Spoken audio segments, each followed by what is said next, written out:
এই যে আমরা একটা শশার জমি আপনাদেরকে দেখাচ্ছি। এই জমিতে দেখুন প্রচুর পরিমাণে লাল মাকড় এবং সাদা মাছির আক্রমণ হয়েছে। যে সাদা মাছি দেখুন, এই সাদা মাছি কি করছে? পাতার রস চুষে খাচ্ছে, ফলে পাতাটা এরকম হলুদ বর্ণ ধারণ করছে। আস্তে আস্তে গাছটা দুর্বল হয়ে যাচ্ছে। এই সাদা মাছির ফলে দেখুন এই শশাটাও কেমন আঁকা বাঁকা হয়ে যাচ্ছে, এর সাইজটাও নষ্ট হয়ে যাচ্ছে।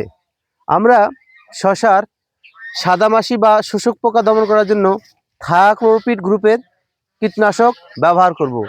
যেমন মিমপেক্স এগ্রোকেমিক্যালস লিমিটেডের ম্যালান্টো ব্যবহার করব। কতটুকু ব্যবহার করব? প্রতি লিটার পানিতে 1 মিলি করে সুন্দরভাবে পানিতে মিশিয়ে স্প্রে করব। ভালো ফলাফল পাবো ইনশাল্লাহ। তাহলে শশা চাষী ভাইয়েরা, আবারও বলছি, শশার জমির সাদামাছি দমন করার জন্য আপনারা ব্যবহার করবেন মিমপেক্সের ম্যালান্টো। ধন্যবাদ সবাইকে।